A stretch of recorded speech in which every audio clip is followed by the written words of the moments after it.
जय माता दी दोस्तों, जय श्री हरि। स्वागत है आपका हमारे YouTube चैनल अभव्या वर्ल्ड में।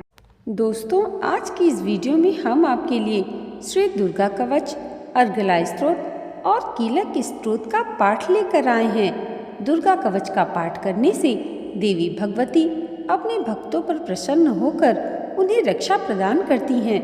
इसका पाठ दुर्गा सप्तशती के पाठ करने से पहले किया जाता है।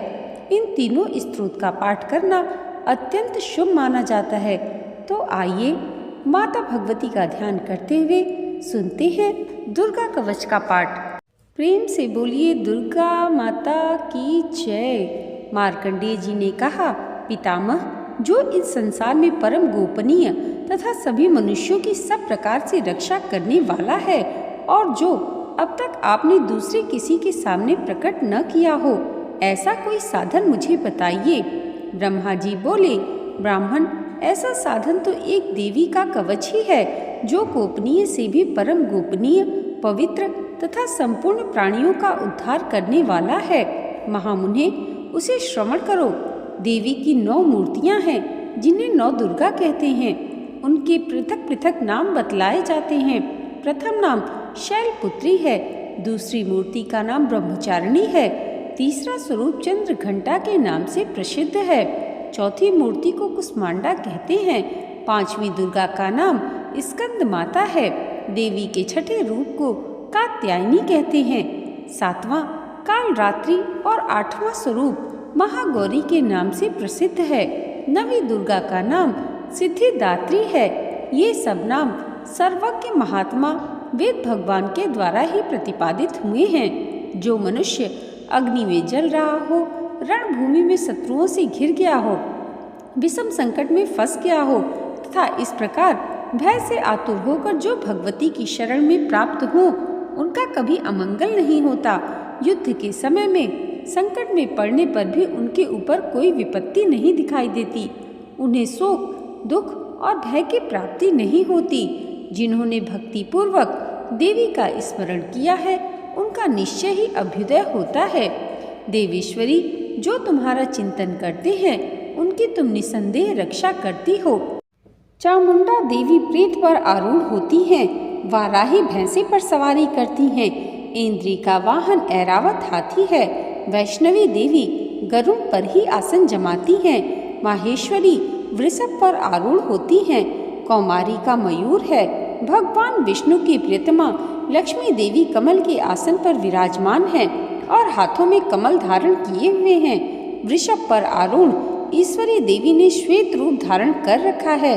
ब्राह्मी देवी हंस पर बैठी हुई हैं और सब प्रकार के आभूषणों से विभूषित हैं। इस प्रकार ये सभी माताएं सब प्रकार की योग शक्तियों से संपन्न हैं। उनके सिवा और भी बहुत सी देवियां हैं जो अनेक प्रकार के आभूषणों की शोभा से युक्त तथा नाना प्रकार के रत्नों से सुशोभित हैं। ये संपूर्ण देवियां क्रोध में भरी हुई और भक्तों की रक्षा के लिए रथ पर बैठी दिखाई देती हैं। ये शंख, चक्र, गदा, शक्ति, हल और मूसल, खेटक और तोमर, परशु तथा पास, कुंत और त्रिशूल एवं उत्तम सारक धनुष आदि अस्त्र शस्त्र अपने हाथ में धारण करती हैं। दैत्यों के शरीर का नाश करना, भक्तों को अभय दान देना और देवताओं का कल्याण करना, यही उनके शस्त्र धारण का उद्देश्य है। महान रौद्र रूप, अत्यंत घोर पराक्रम, महान बल और महान उत्साह वाली देवी, तुम महान भय का नाश करने वाली हो। तुम्हें नमस्कार है। तुम्हारी ओर देख सकना भी कठिन है। शत्रुओं का भय बढ़ाने वाली जगदम्बिका, मेरी रक्षा करो। पूर्व दिशा में इंद्री शक्ति मेरी रक्षा करें, अग्निकोण में अग्नि शक्ति, दक्षिण दिशा में वाराही तथा नैऋत्य कोण में खंग धारण करने वाली मेरी रक्षा करें, पश्चिम दिशा में वारुणी और वायव्य कोण में मृग पर सवारी करने वाली देवी मेरी रक्षा करें, उत्तर दिशा में कौमारी और ईशान कोण में शूलधारिणी देवी रक्षा करें। ब्राह्मणी, तुम ऊपर की ओर से मेरी रक्षा करो और वैष्णवी देवी नीचे की ओर से मेरी रक्षा करें। इस प्रकार शव का वाहन करने वाली चामुंडा देवी 10 दिशाओं में मेरी रक्षा करें। जया आगे से और विजया पीछे की ओर से मेरी रक्षा करें। वाम भाग में अजिता और दक्षिण भाग में अपराजिता रक्षा करें। उद्योतिनी शिखा की रक्षा करें। उमा मेरे मस्तक पर विराजमान होकर रक्षा करें। ललाट की मालाधारी रक्षा करें। और यशस्विनी देवी मेरे भौहों का संरक्षण करें। भौहों के मध्य भाग में त्रिनेत्रा और नथनों की यमघंटा देवी रक्षा करें। नासिका में सुगंधा और ऊपर के होठ में चर्चिका देवी रक्षा करें। नीचे के होठ में अमृतकला तथा जीवा में सरस्वती रक्षा करें। कौमारी दांतों की और चंडिका कंठ प्रदेश की रक्षा करें। चित्र घंटा गले की घंटी और महामाया तालु में रहकर रक्षा करें। कामाक्षी ठोडी की और सर्वमंगला मेरी वाणी की रक्षा करें। भद्रकाली ग्रीवा में और धनुर्धरी पृष्ठवंश में रहकर रक्षा करें। कंठ के बाहरी भाग में नीलग्रीवा और कंठ की नली में नलकुबरी रक्षा करें। दोनों कंधों में खड्गनी और मेरी दोनों भुजाओं की वज्रधारणी रक्षा करें। दोनों हाथों में दंडिनी और उंगलियों में अंबिका रक्षा करें। शूलेश्वरी नखों की रक्षा करें। कुलेश्वरी कुल में रहकर रक्षा करें। महादेवी दोनों स्तनों की और शोक विनाशिनी देवी मन की रक्षा करें। ललिता देवी हृदय में और शूलधारिणी उदर में रहकर रक्षा करें। नाभि में कामिनी और गुहा भाग की गुहेश्वरी रक्षा करें। पूतना और कामिका लिंग की ओर और महिष वाहिनी गुदा की रक्षा करें। भगवती कटी भाग में और विंध्यवासिनी घुटनों की रक्षा करें। संपूर्ण कामनाओं को देने वाली महाबला देवी दोनों पिंडलियों की रक्षा करें। नरसिंही दोनों घुट्टियों की और तेजसी देवी दोनों चरणों के पृष्ठ भाग की रक्षा करें। श्री देवी पैरों की अंगुलियों में तथा तलवासिनी पैरों के तलुओं में रहकर रक्षा करें। अपनी दाढ़ों के कारण भयंकर दिखाई देने वाली दृष्ट कराली देवी नखों की और उदा केसनी देवी केशों की रक्षा करें। रोमावलियों की छिद्रों में कौबेरी और त्वचा की वागीश्वरी देवी रक्षा करें। पार्वती देवी रक्त, मज्जा, वसा, मांस, हड्डी और मेद की रक्षा करें। आंतों की कालरात्रि और पित्त की मुकुटेश्वरी रक्षा करें। मूलाधार आदि कमल कोशों में पद्मावती देवी और कफ में चूड़ामणि देवी स्थित होकर रक्षा करें। नख के तेज की ज्वालामुखी रक्षा करें, जिसका किसी भी अस्त्र से भेदन नहीं हो सकता। वह अभेद्या देवी शरीर की समस्त संधियों में रहकर रक्षा करें। ब्राह्मणी आप मेरे वीर्य की रक्षा करें। क्षत्रेश्वरी छाया की तथा धर्म धारिणी देवी मेरे अहंकार, मन और बुद्धि की रक्षा करें। हाथ में वज्र धारण करने वाली वज्रहस्ता देवी मेरी प्राण, अपान, व्यान, उदान और समान वायु की रक्षा करें। कल्याण से शोभित होने वाली भगवती कल्याण शोभना मेरे प्राण की रक्षा करें। रूप, रस, गंध, शब्द और स्पर्श इन विषयों का अनुभव करते समय योगिनी देवी रक्षा करें तथा सत्व गुण, रजोगुण तथा तमोगुण की रक्षा सदा नारायणी देवी करें। वाराही आयु की रक्षा करें। वैष्णवी धर्म की रक्षा करें तथा चक्रिणी चक्र धारण करने वाली देवी यश, कीर्ति, लक्ष्मी, धन तथा विद्या की रक्षा करें। इंद्राणी आप मेरे गोत्र की रक्षा करें। चंडिके तुम मेरे पशुओं की रक्षा करो। महालक्ष्मी पुत्रों की रक्षा करें और भैरवी पत्नी की रक्षा करें। मेरे पद की सुपथा तथा मार्ग की क्षेम करी रक्षा करें। राजा के दरबार में महालक्ष्मी रक्षा करें तथा सब ओर व्याप्त रहने वाली विजया देवी संपूर्ण भयों से मेरी रक्षा करें। देवी जो स्थान कवच में नहीं कहा गया है, रक्षा से रहित है, वह सब तुम्हारे द्वारा सुरक्षित हो, क्योंकि तुम विजयशालिनी और पापनाशिनी हो। यदि अपने शरीर का भला चाहे तो मनुष्य बिना कवच के कहीं एक पग भी न जाए। कवच का पाठ करके ही यात्रा करें। कवच के द्वारा सब ओर से सुरक्षित मनुष्य जहाँ जहाँ भी जाता है, वहाँ वहाँ उसे धन लाभ होता है तथा संपूर्ण कामनाओं की सिद्धिदायक विजय प्राप्त होती है। वह जिस जिस अभिष्ट वस्तु का चिंतन करता है, उसको निश्चय ही प्राप्त कर लेता है। वह पुरुष इस पृथ्वी पर तुलना रहित महान ऐश्वर्य का भागी होता है। कवच से सुरक्षित मनुष्य निर्भय हो जाता है। युद्ध में उसकी पराजय नहीं होती तथा वह तीनों लोकों में पूजनीय होता है। देवी का यह कवच देवताओं के लिए भी दुर्लभ है। जो प्रतिदिन नियम पूर्वक तीनों संध्याओं के समय श्रद्धा के साथ इसका पाठ करता है, उसे दैवी कला प्राप्त होती है तथा वह तीनों लोकों में कहीं भी पराजित नहीं होता। इतना ही नहीं, वह अब मृत्यु रहित हो 100 से भी अधिक वर्षों तक जीवित रहता है। मकरी, चेचक और कोढ़ आदि संपूर्ण व्याधियां नष्ट हो जाती हैं। कनेर, भांग, अफीम, धतूरे आदि का स्थावर विष, सांप और बिच्छू आदि के काटने से चढ़ा हुआ जंगम विष तथा अहिफेन और तेल के संयोग आदि से बनने वाला कृत्रिम विष, ये सभी प्रकार के विष दूर हो जाते हैं, उनका कोई असर नहीं होता। इस पृथ्वी पर मारण मोहनादि जितने अभिचारिक प्रयोग होते हैं तथा इस प्रकार के मंत्र यंत्र होते हैं, वे सब इस कवच को हृदय में धारण कर लेने पर उस मनुष्य को देखते ही नष्ट हो जाते हैं। यही नहीं, पृथ्वी पर विचरने वाले ग्राम देवता, आकाशचारी देव, विशेष जल के संबंध से प्रकट होने वाले गण, उपदेश मात्र से सिद्ध होने वाले निम्न कोटि के देवता, अपने जन्म से साथ प्रकट होने वाले देवता, कुल देवता, माला, डाकिनी, शाकिनी, अंतरिक्ष में विचरण करने वाले अत्यंत बलवती भयानक डाकिनियां, ग्रह, भूत, पिशाच, यक्ष, गंधर्व, राक्षस, ब्रह्म राक्षस, बैताल, कुष्मांड और भैरव आदि अनिष्टकारक देवता भी हृदय में कवच धारण किए रहने पर उस मनुष्य को देखते ही भाग जाते हैं। कवचधारी पुरुष को राजा से सम्मान वृद्धि प्राप्त होती है। यह कवच मनुष्य के तेज की वृद्धि करने वाला और उत्तम है। कवच का पाठ करने वाला पुरुष अपनी कीर्ति से विभूषित भूतल पर अपने सुयश के साथ साथ वृद्धि को प्राप्त करता है। जो पहले कवच का पाठ करके उसके बाद सप्तसती चंडी का पाठ करता है, उसकी जब तक पर्वत, वन, काननों के साथ यह पृथ्वी टिकी है, तब तक यहाँ पुत्र पौत्रों आदि संतान परंपरा बनी रहती है। देह का अंत होने पर वह पुरुष भगवती महामाया के प्रसाद से नित्य परम पद को प्राप्त होता है, जो देवताओं के लिए भी दुर्लभ है। वह सुंदर दिव्य रूप धारण करता और कल्याण शिव के साथ आनंद का भागी होता है। इति देव्या कवचम संपूर्णम। अगला स्तोत्र प्रारंभ होता है। चंडिका देवी को नमस्कार है। मार्कंडेय जी कहते हैं, जयंती, मंगला, काली, भद्रकाली, कपालिनी, दुर्गा, क्षमा, शिवा, धात्री, स्वाहा और स्वधा, इन नामों से प्रसिद्ध जगदम्बिके, तुम्हें मेरा नमस्कार है। देवी चामुंडे, तुम्हारा जय हो। संपूर्ण प्राणियों की पीड़ा हरने वाली देवी, तुम्हारी जय हो। सब में व्याप्त रहने वाली देवी, तुम्हारी जय हो। कालरात्रि, तुम्हें नमस्कार है। मधु और कैटभ दैत्यों का दलन करने वाली तथा ब्रह्मा जी को वरदान देने वाली देवी, तुम्हें नमस्कार है। तुम मुझे रूप दो, जय दो, यश दो, काम क्रोधादि शत्रुओं का नाश करो। महिषासुर का नाश करने वाली तथा भक्तों को सुख देने वाली देवी, तुम्हें नमस्कार है। तुम रूप दो, जय दो, यश दो और काम क्रोधादि शत्रुओं का नाश करो।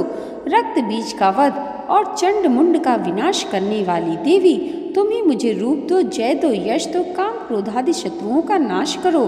शुंभ और निशुंभ तथा धूम्रलोचन का मर्दन करने वाली देवी, तुम रूप दो, जय दो, यश दो और काम क्रोध आदि शत्रुओं का नाश करो। सबके द्वारा वंदित युगल चरणों वाली तथा संपूर्ण सौभाग्य प्रदान करने वाली देवी, तुम ही मुझे रूप दो, जय दो, यश दो, काम क्रोधादि शत्रुओं का नाश करो। देवी, तुम्हारे रूप और चरित्र अचिंत्य हैं। तुम समस्त शत्रुओं का नाश करने वाली हो। तुम रूप दो, जय दो, यश दो, काम क्रोधादि शत्रुओं का नाश करो।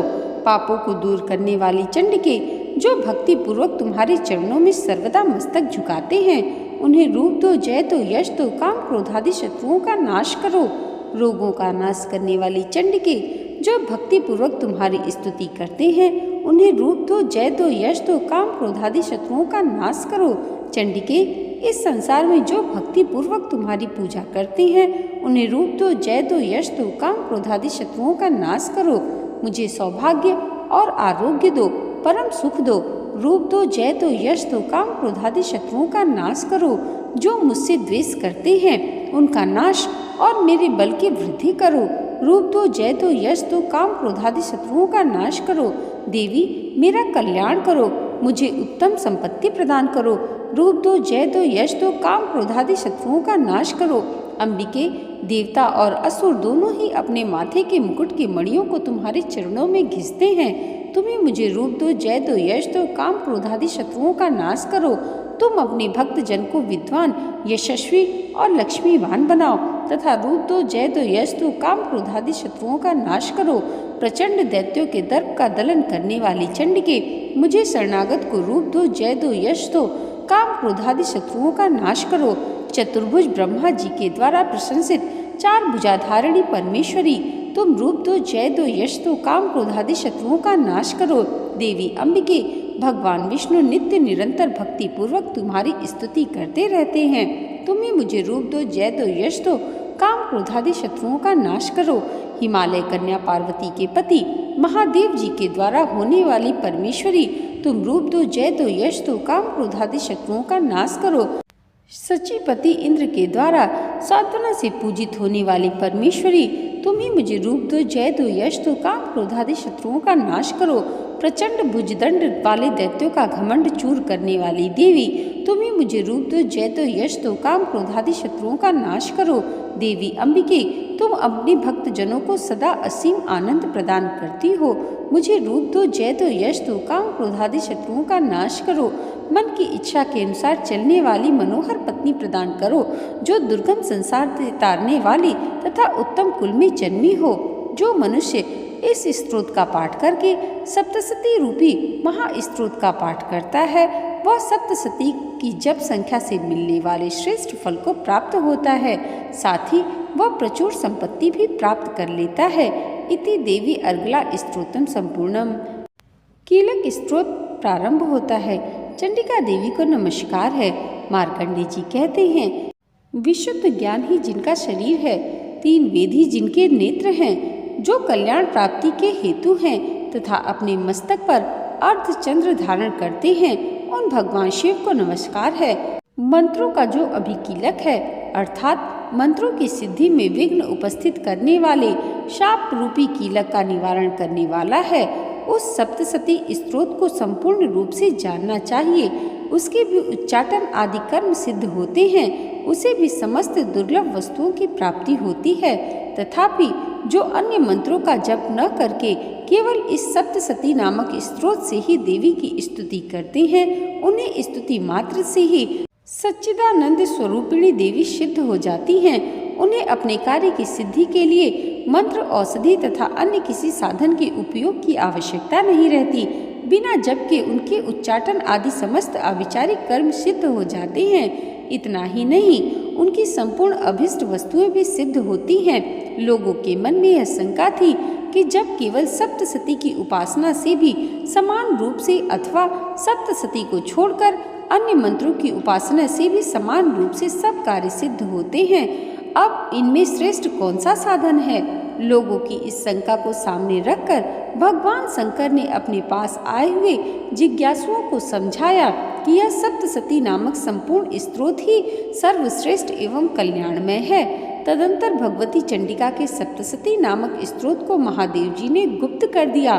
सप्तसती के पाठ से जो पुण्य प्राप्त होता है, उसकी कभी समाप्ति नहीं होती, किंतु अन्य मंत्रों के जप जन्य पुण्य की समाप्ति हो जाती है।